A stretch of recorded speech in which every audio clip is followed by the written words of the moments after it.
Here, nearly 24 train cars gathering dust for years while officials figure out what to do with them. The cars have cost taxpayers millions of dollars, and there's little to show for it. We sent 7 investigator Jonathan Carlson to find out when and if the bleeding will stop. All aboard? Well, not yet.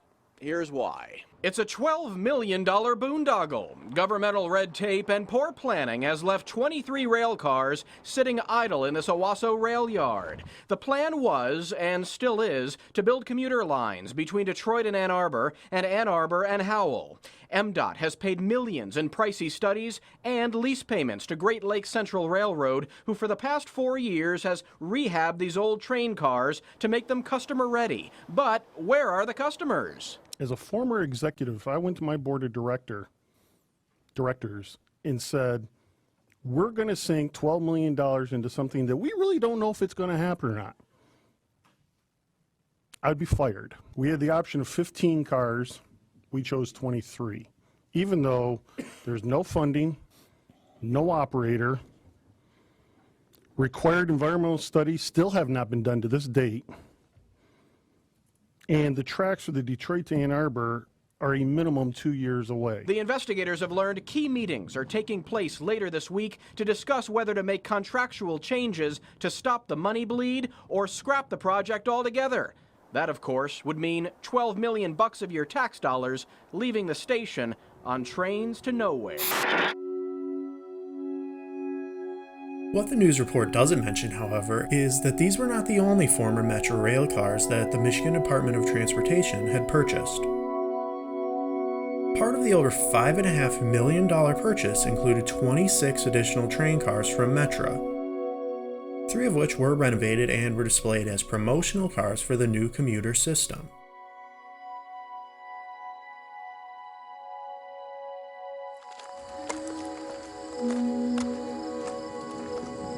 The other 23 were tucked away in northern Michigan on a former railroad in the village of Yuma, and then had the rails pulled off the track behind them. Eventually, someone found these disused cars and people started visiting. Some, like us, just to photograph, but sadly others to vandalize.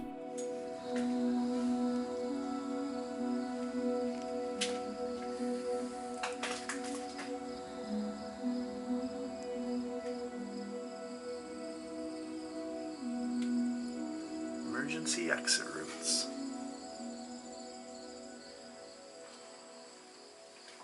So these were this was a phone box here, locked. Some old ads.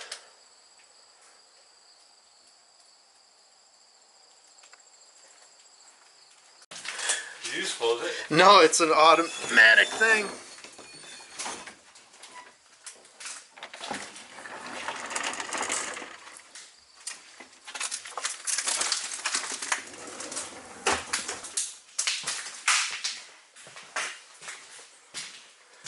It's weird how some seats have kind of been ripped up and then a lot just remain. You can see where somebody sat in that one. Here's an old shirt. This one's just been super graffitied. Randomly, this one of all of them, somebody decided to go hard on the paint and non-occupied car sign. Glove. Yeah, there's some taggers using this one.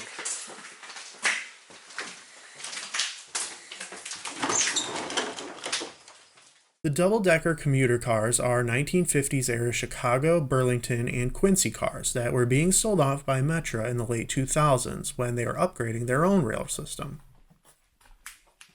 In addition to the Detroit area commuter train, it was being considered using some of these cars on the Amtrak line between Grand Rapids and Chicago, but regulations would require handicap-accessible bathrooms installed, which the state did for 2 cars in Owasso for a grand total of $300,000. We haven't seen a bathroom yet either. It's like they had to go this whole way. They had...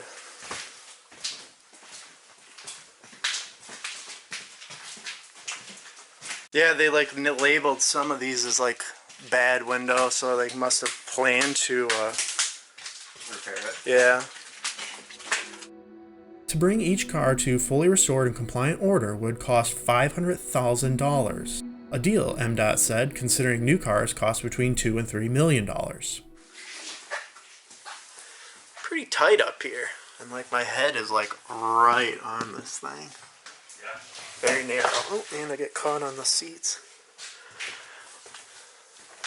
This was the spot to get back here. I mean, you have the whole thing. You could lay out. Just watch. Oh, that's cool. There's a train schedule. Special holiday schedule here.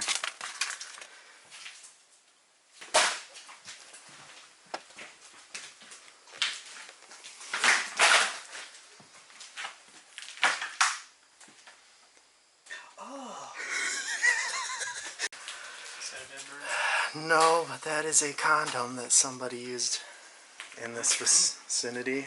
That's Mile Long Club. Why would there be a fish in here unless somebody who lives over there for sick pleasure? Just right there, contained, I guess, because it was mostly metal. But that was So that could have been a nasty thing. very tiny. Wow. Yeah. Yeah, there's an old newspaper still. From 2005. Not too historic. Sex for life, erection problems.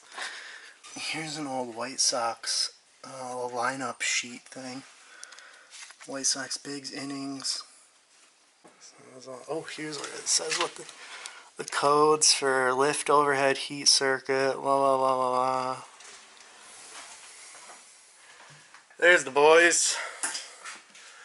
And then here somebody's tied their handkerchief.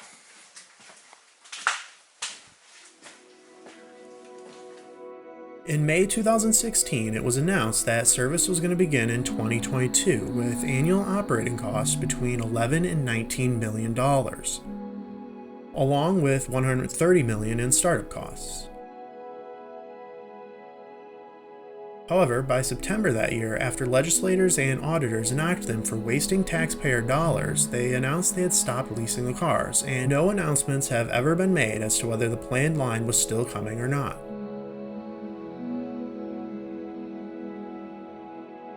Meanwhile, the Yuma trains deteriorated each year they sat abandoned, until the state quietly dismantled them in early 2023. Connecting Michigan cities and increasing prosperity from the northern part of the state to the south is what the Traverse City Rail Line is all about. I'm here at the site of Traverse City's historic train depot, a passenger rail station that opened in 1929. Rail was once one of the finest ways people would travel around the state of Michigan.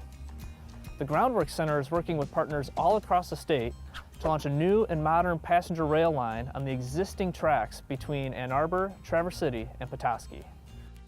The Traverse City Rail Line will connect northern Lower Michigan, one of the fastest growing regions of the state, to southeast Michigan and other east and west rail lines that link to major metro areas around the Midwest.